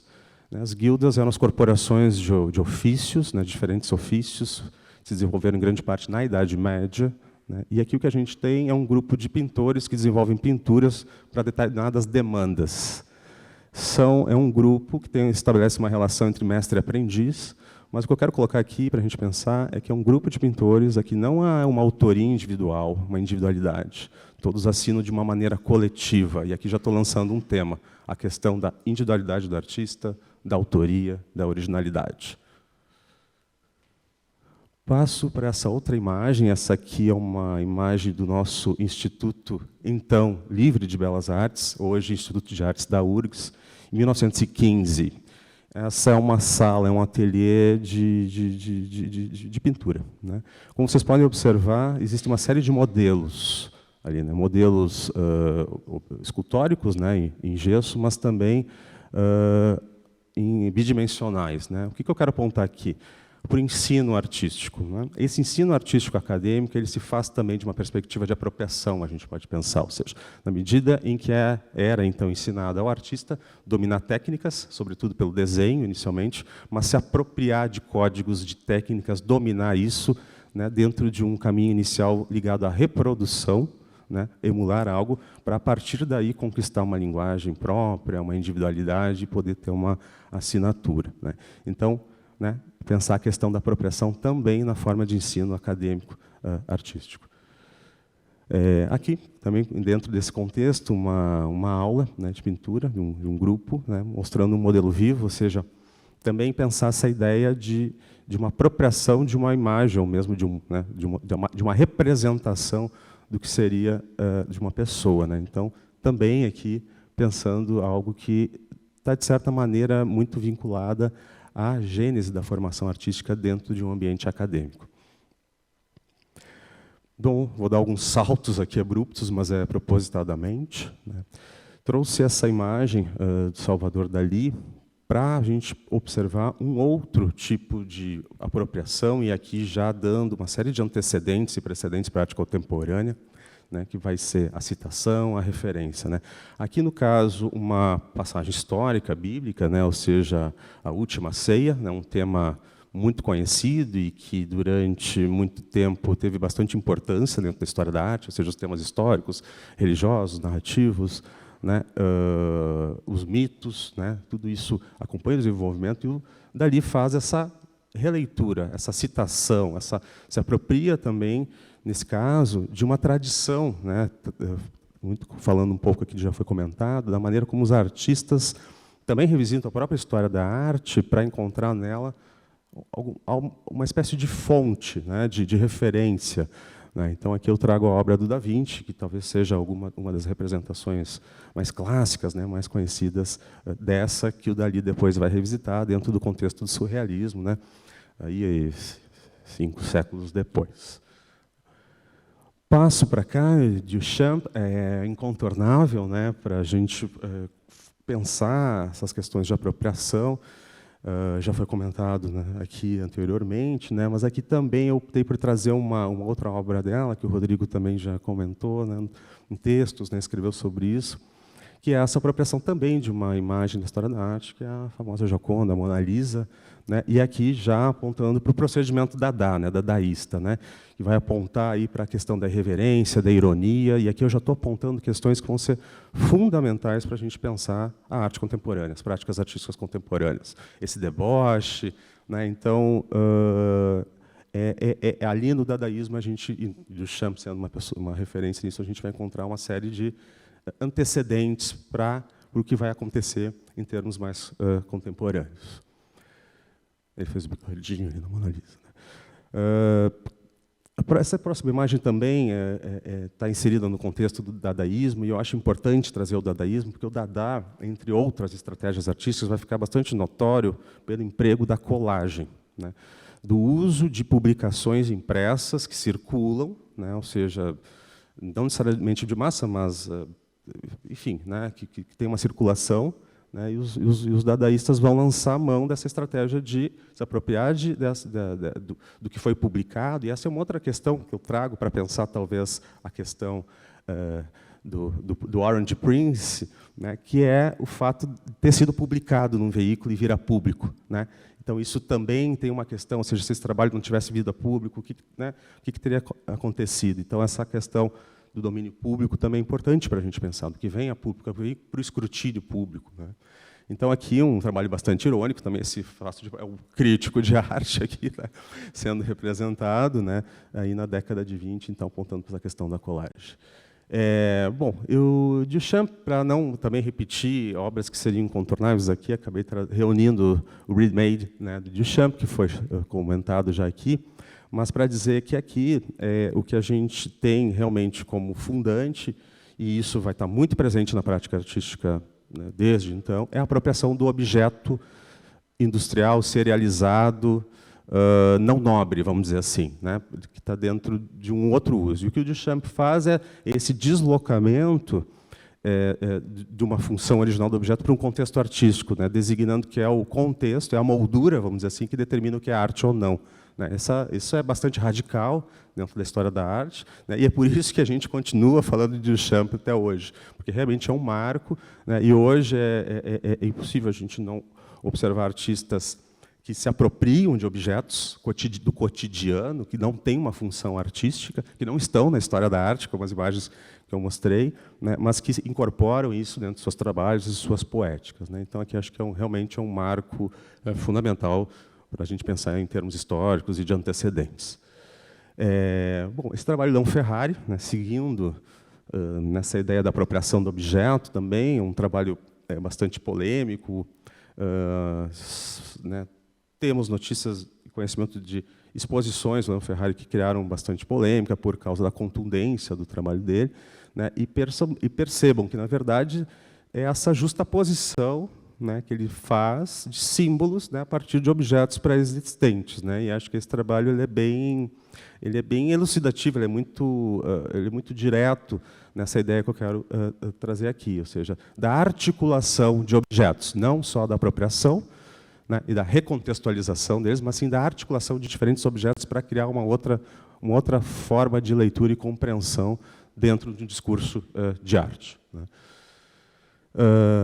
Passo também de Jasper Johns, que já foi citado aqui pelo W, também eu gosto muito de ter essa pintura Full House como um marco da ideia da pintura que transcende o plano, né, não só porque ela incorpora uma tridimensionalidade, ou seja, se projetando para o espaço, mas também porque ela incorpora o mundo real, né? Quando imaginem que um trabalho pictórico dentro de uma tradição de pintura que está voltada à especificidade do meio da pintura, ou seja, a ideia do pintor que está trabalhando a autonomia daquela pintura, e ele, né, reivindica, articula um objeto externo para compor isso também há uma radicalidade no momento em que um trabalho desses é elaborado. Isso não foi pacífico no momento em que ele trouxe isso ao mundo, né, porque abre uma série de questões, né, e olhando hoje para uma obra dessas, ela também, a meu ver, parece como um marco fundante para pensar aí essas interrelações entre os meios, as convenções, os meios convencionais das artes plásticas, das artes visuais,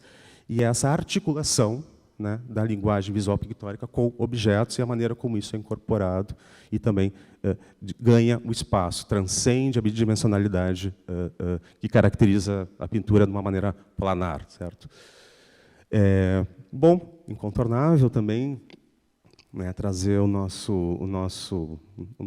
grande nome de hoje, né, o Andy Warhol, porque, na verdade, o que o Warhol faz, eu vou tentar não ficar falando muito dele, porque, realmente, ele é muito oportuno, muito oportuno olhar para a produção do Warhol para pensar essas questões todas que estão colocadas aqui hoje, né. Mas eu procurei trazer aqui um trabalho para mostrar um pouco de onde é que vem algumas coisas dele, né, E esse trabalho vai ter uma relação com alguns outros trabalhos brasileiros que eu vou mostrar. Mas esse trabalho, por exemplo, ele vem parte de uma matriz fotográfica também, Rodrigo, ó, de imagens que o Warhol encontra em revistas também, de circulação. Então, não é só a fotografia do fotógrafo, mas é a fotografia que já circulou numa revista, né, no meio impresso, e ele retira essas imagens para trabalhar dentro da estratégia que é muito cara, ele que também marca a produção dele, que é a serialização, né? Temos aqui a Vera Chaves, aqui entre nós também, que é uma artista que trabalha bastante com esse expediente também da série, né? Ainda seguindo o Warhol, mostrando um pouco o que ele faz, porque o Warhol, na verdade, um aspecto que é importante para a gente pensar aqui é a maneira como ele renuncia ao fazer artístico, a habilidade do desenho, ele renuncia a isso.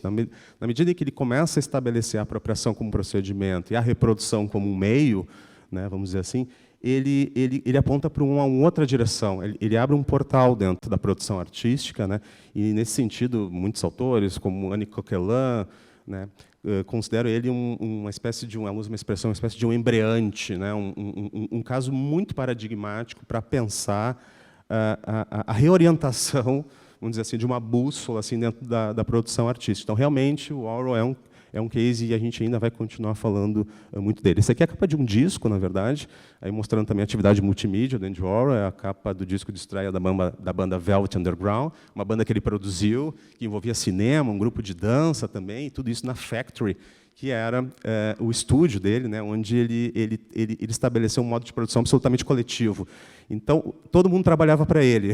Ele era uma espécie de um diretor, né, de cena, e ia dirigindo esses talentos, essas pessoas que estavam em volta dele, dentro dessa banda. Trouxe esse trabalho para mostrar um trabalho bem contemporâneo, que também foi bastante polêmico e é recente, esse do Maurice Cattelan, mostrando como ele se apropria de um ícone, vamos dizer assim, de um signo, né, da cultura visual pop, vamos chamar assim, não é nem história da arte, uma cultura pop, né, esse disco do Velvet, desse trabalho que a gente poderia fazer um seminário para ficar falando desse trabalho, porque ele é tão banal, esse trabalho, mas ele aponta para uma série de questões, e eu gosto de pensar nesse trabalho como um pós-ready-made. Porque o que o Cattelan faz aqui? Ele expõe essa banana, e não só ele designa ela como um objeto artístico, por causa do contexto artístico, mas ele diz que o trabalho vai ser validado pelo comprador, pelo colecionador. Ou seja, então ele diz que o colecionador é que dá o preço. E aí ele transfere para o colecionador a imputação do que é arte ou não, né? Ou seja, ele só coloca isso no mundo. Então tem também um gesto bastante irônico, debochado, sarcástico até, e aí também uma crítica ao mundo da arte, ao mercado da arte, né? E também é uma questão que eu deixo aqui para a gente pensar. Vou finalizar aqui já a minha fala, trazendo agora alguns trabalhos brasileiros também relacionados à nova figuração, né, que tem uma relação mais imediata com a pop, né, com a pop art, mas, na verdade, envolta por outras questões que estavam, né, digamos assim, mais em evidência no meio artístico brasileiro naquele momento, né. O ano de 67 nos aponta, né, em que momento histórico nós estamos. E nesse momento vai ter uma grande produção brasileira voltada a esse aspecto que eu chamo mais de serigráfico, né? Também retirando imagens de circulação, no caso aqui do Che Guevara, imagens veiculadas em jornais, né? Trabalhando a questão gráfica da serigrafia, né? E compondo esses trabalhos também que têm um caráter manifesto, como se fosse um cartaz, um panfleto, né? Enfim, aí com bastante contundência em relação ao período, né? Esse é um trabalho do Tosi também, eu trouxe ele porque ele é uma obra que consta no acervo do Margues, do Museu de Arte do Rio Grande do Sul, até estava em exibição até dias recentes, né? Um trabalho com o qual o Tosi está presente no acervo, e partindo dessa mesma estratégia, né, de recolher essas imagens dentro de jornais, de revistas, imagens de tumulto, de situações em que a polícia vai atrás de manifestantes, enfim, tentando capturar a energia, vamos dizer assim, o pathos, né, dessas imagens, e colocando isso num discurso artístico.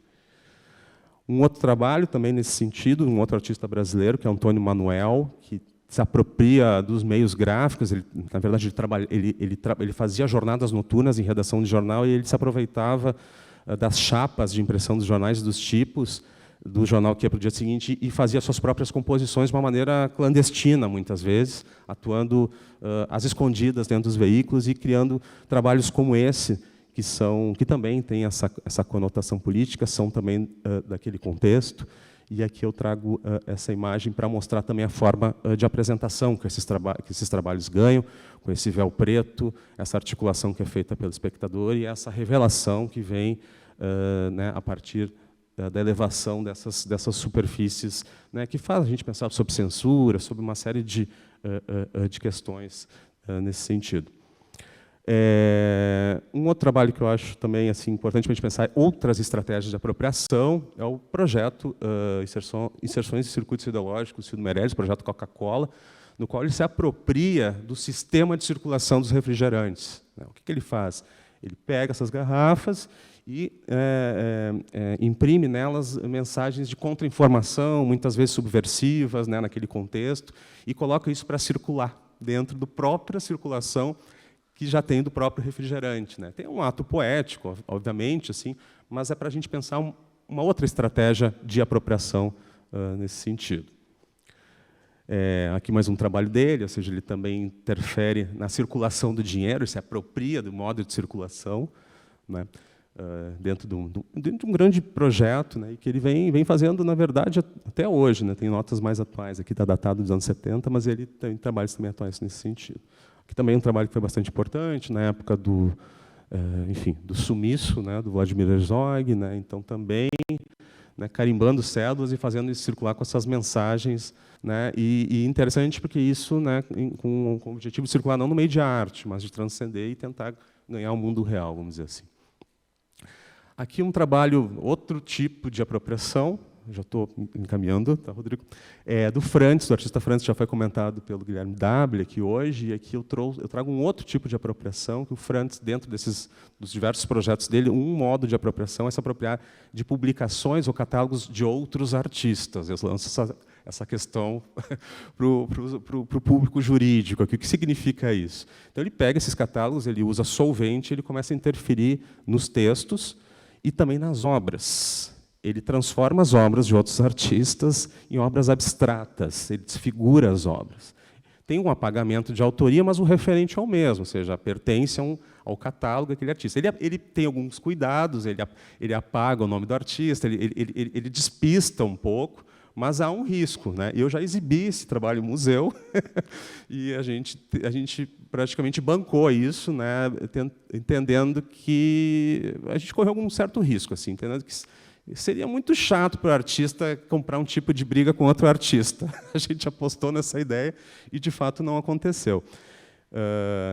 Aí ele também interfere nos textos dos curadores, né? Nós falamos com o Cauê Alves, né, para poder liberar o uso disso aqui. O Cauê é um curador, né, é um amigo, um conhecido, e ele achou isso o maior barato, na verdade. Então, ele comprou a ideia. O que o Frantz faz aqui? Ele interfere do texto do Cauê. Então, ele acaba criando uma outra escrita, que não é a escrita original do Cauê, né? Então, tem um gesto assim, de absoluta iconoclastia, vamos dizer assim, né? Com relação a uma seriedade, né? Do mundo da arte, os textos curatoriais, né? Então, ele faz isso. E aqui, para o último tópico mesmo, para apontar um pouco, que é um tema também bastante quente do momento, embora seja um trabalho mais antigo, que é a ideia da apropriação cultural. Esse é um tema também que eu vou deixar para debate. Eu não sei como isso chega ao mundo jurídico, mas esse trabalho do Francis Ellis, o que é? Ele frequenta essa praça na cidade do México, onde notoriamente trabalhadores ficam ali oferecendo seus trabalhos. E face à inadequação dele pelo fenótipo, ou seja, ele é um artista europeu que mora no México, né? Ele não tem como passar por um trabalhador, ele se coloca como um turista. Não sei se vocês conseguem enxergar. Então, tem também esse deboche, essa ironia, né, essa estratégia, ou seja, desse exercício também de alteridade, mas dessa impossibilidade de ser o outro, né, ou seja, desse reconhecimento. Então, ele também acaba chamando atenção para as condições de trabalho, né, dentro da situação, no caso do México, que é o país no qual ele se estabeleceu. E o último case que eu trago, que é um trabalho que gerou muita polêmica na Bienal do Whitney Museum, de Nova York, é esse trabalho da Dana Schultz, que ele é baseado numa fotografia de um jovem negro que foi sequestrado, torturado e assassinado por policiais nos anos 50, num caso que ficou muito notório e que está dentro de todo o movimento pelos direitos civis nos Estados Unidos. Esse trabalho não foi bem recebido pela comunidade racializada nova-iorquina e gerou muitos protestos, cartas abertas. Ele parte dessa foto. Eu procurei não trazer fotos muito contundentes, mas o rosto desse jovem negro está totalmente deformado e a família tomou a decisão de fazer o funeral dele de caixão aberto justamente para chamar atenção para a agressividade, né, da polícia em relação aos negros nos anos 50 nos Estados Unidos. Foi um fato notório, como eu mostro aqui em algumas fotos, né, reuniu a comunidade negra e está muito inserido mesmo assim, na conquista ou na busca pela igualdade de direitos civis que se coloca naquele momento. E isso gerou protestos no Whitney, aqui um protestante diante da pintura, né, ou seja, a grande crítica, né, foi aqui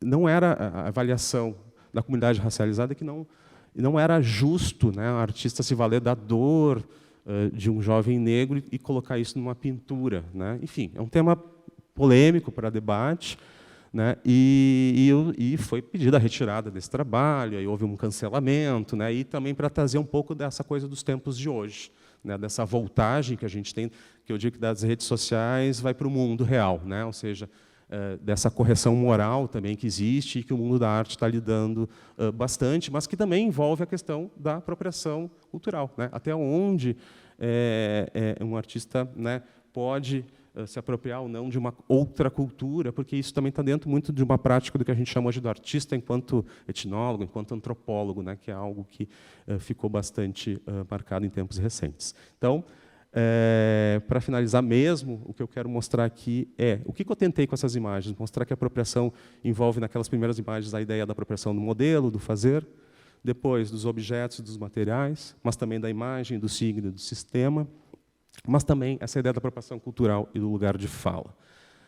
Isso tudo também, assim, tentando fixar com vocês, que eu entendo que essa questão ela se pronuncia quando, dentro da história da arte, há a alçada do artista uma individualidade, a partir da originalidade, de uma assinatura, de uma autoria, né, que isso não foi sempre assim, né, a gente tem isso a partir da Renascença, grosso modo, né, do artista ser um indivíduo com uma assinatura, né, e isso se amplifica com as técnicas de reprodução, de cópia, de múltiplo, né, que vão tensionar a ideia de unicidade e raridade de uma obra. A obra não é mais única ou rara, ela se multiplica, ela se prolifera, vamos dizer assim, né. E aqui, última tela mesmo, só para deixar marcado para vocês que essas são algumas, né, das estratégias que marcam e pautam muito a produção artística, né, contemporânea, sobretudo, como vimos do Dada, dos anos 30, mas mais dos anos 60 para cá, né? E é nesse território que a arte contemporânea se movimenta. Então, como pensar a questão da propriedade intelectual numa prática que existe citação, releitura, paródia, parábola, ironia, pastiche,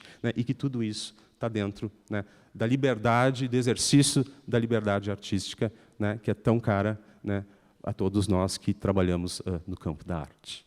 Com isso, eu finalizo já agradecendo a atenção. Muito obrigado.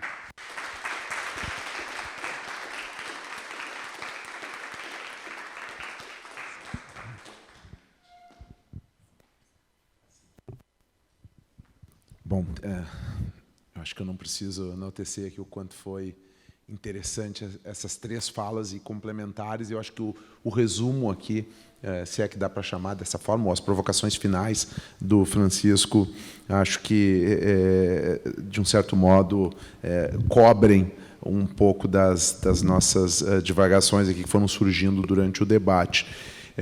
Eu não queria encerrar, e a gente não pode passar das 9, eu não queria encerrar sem dar a oportunidade para a plateia fazer pelo menos uma pergunta, se assim desejarem, mas eu queria fazer um comentário muito breve, final, e se tiverem algum complemento a fazer em cima dele.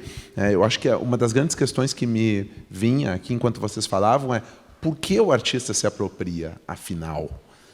Isso é algo que é inexorável, não tem outra forma, não tem outro jeito, não há outra forma de criar, mesmo que sem perceber, se estar se apropriando de alguma forma. ou se é para crítica, ou se é para enfatizar um novo estilo, mostrando esse novo estilo numa mesma temática anterior, agora de uma outra forma. A gente viu alguns exemplos disso, né? E aí eu me lembrei de um caso da Suprema Corte dos Estados Unidos também, um pouco anterior a esse, uma década anteriores, acho que 2 décadas, que é um caso da música, do Two Live Crew, que eu não sei se o Guilherme, que é também um músico, que é uma banda de hip-hop, na época, se eu não me engano, que fez uma versão da música Pretty Woman, do Roy Orbison, só que trocando a letra de uma forma super escrachada. E o caso foi para a Suprema Corte também. E lá, naquele caso, a Suprema Corte entendeu que havia fair use. E entendeu que havia fair use com base no propósito, entendendo que ali estava claro um propósito de paródia, onde ele não estava concorrendo aquela obra com a obra do Roy Orbison, que ninguém ouviria por prazer, achando que é a mesma coisa, ou deixaria de comprar a obra do Roy Orbison para ouvir, entendendo que aquilo era uma piada, era uma brincadeira com a música anterior. E aí eu fecho o meu comentário aqui como mediador, também com uma outra provocação, que alguns segmentos geram revolta, geram campanhas. Hoje, se vocês olharem no YouTube, tem vídeos de fotógrafos e associações de fotógrafos defendendo o lado da Lynn Goldsmith e durante a tramitação do processo. Hoje tem uma polêmica enorme com os autores de comics, de histórias em quadrinhos, contra o Roy Lichtenstein. Tem esse documentário que vai sair aí em breve. Mas algumas das apropriações que estão aí não geram tanta empatia, né? A embalagem lá do brilho, ali, será que tem designers gráficos? Então, né? Será que por trás disso está a nossa percepção do que é arte, do que não é arte? E talvez a lata de sopa Campbell, ninguém se incomode muito ali com o autor daquilo, né, porque a gente não vê ali a estética, talvez. Então, deixo essa como as minhas reflexões. Se alguém quiser fazer uma pergunta, eu acho que a gente ainda conseguiria. Temos alguma pergunta? Peço que seja no microfone, porque a gente tem muita gente online. Haveria cultura sem a cópia e a apropriação? Quem se oferece para responder? Acho muito difícil, Vera, porque a gente sempre parte de alguma coisa, né? Então, não sei, estou pensando. That was the difficult question, of course. Essa era a pergunta difícil, é claro. Eu acho que I think it's there are 2 chapters. Tem 2 capítulos aí. We have the artist. Nós temos o artista no início do século, como Marcel Duchamp, até os artistas pop, que estavam lidando com a noção de arte, tentando inventar uma nova versão da arte. É diferente da arte de apropriação dos anos 70, que se torna mais politizada. Esses artistas estavam pegando fotografias e pinturas, eles eram artistas conceituais, na verdade. E eles tinham diferentes tipos de educação da geração anterior. Então, Richard Prince, o Jeff Koons, esses artistas, eles tinham lido os livros de Roland Barthes e Baudrillard. Então, nesse contexto, eles tinham uma visão mais crítica da sociedade. Numa forma que eles são mais no ideal. Então, eles fizeram esse détournement, eles fizeram esse desvio da obra original. Quer fazer algum comentário, Guilherme?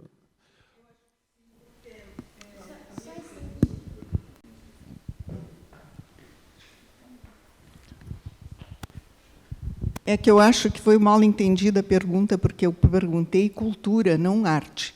Cultura no sentido antropológico amplo, que eu acho que não haveria possibilidade de cultura, da evolução da cultura do homem, sem a apropriação, a cópia. Se olhar para o Egito, por exemplo, entende? Essa foi a questão. Com esses insights inspiradores, né, que a gente tem a honra de contar com a Vera na plateia. Hoje, mais um artista aqui para compartilhar esse debate. Eu vou ter que encerrar, infelizmente. Nós vamos ter que abrir outra discussão num segundo momento, porque chegamos no horário, e eu acho que quando a gente chega rápido no horário, é sinal de que a discussão foi interessante, né? Foi prazerosa. Então, em nome da Associação Brasileira da Propriedade Intelectual, que eu tenho a honra de atualmente representar aqui no Rio Grande do Sul, e tentando trazer para mais perto da nossa comunidade e convidando a todos a conhecerem mais sobre a ABPI, a participarem dos seus eventos, em nome da ABPI, mas também em nome dos demais, acredito, apoiadores, né, a Faculdade de Direito e a pós-graduação em Direito da Universidade Federal do Rio Grande do Sul, o Museu de Arte do Rio Grande do Sul, o MARGS, e aqui onde estamos, na Fundação Iberê. Eu agradeço a presença de todos que estão aqui hoje, dos muitos que estão nos acompanhando online, dando por encerrado o evento. Boa noite a todos.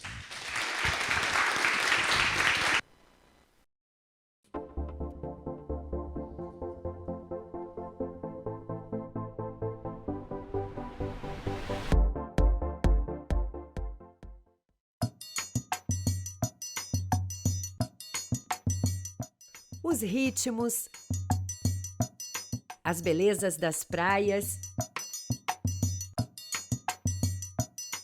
e os sabores do Nordeste. Ladeiras históricas em contraste com a modernidade. Um povo alegre e hospitaleiro. Isso tudo é Recife, lugar onde passado e futuro se encontram num misto de história, cultura e inovação. E é aqui que o maior evento de propriedade intelectual da América Latina vai pousar em 2024. Recife tem a 4ª maior região metropolitana do país e é um hub para o desenvolvimento econômico de outros estados do Nordeste. Além disso, abriga o Porto Digital, um dos mais importantes polos tecnológicos do mundo, onde estão mais de 350 empresas e 20 mil profissionais trabalhando com inovação e tecnologia de ponta.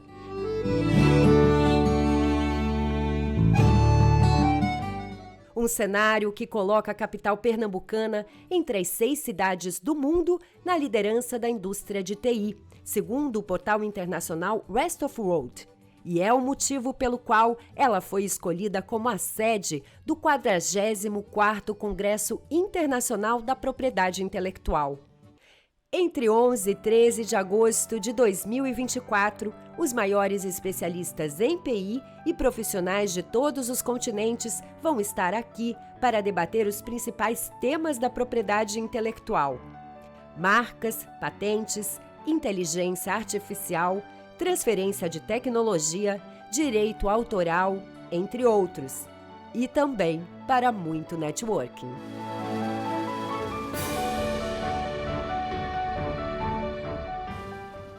Não perca a chance de fazer parte desse evento. Junte-se a nós no 44º Congresso Internacional da Propriedade Intelectual da ABPI, na cidade de Recife, de 11 a 13 de agosto de 2024. Estamos ansiosos para te receber lá.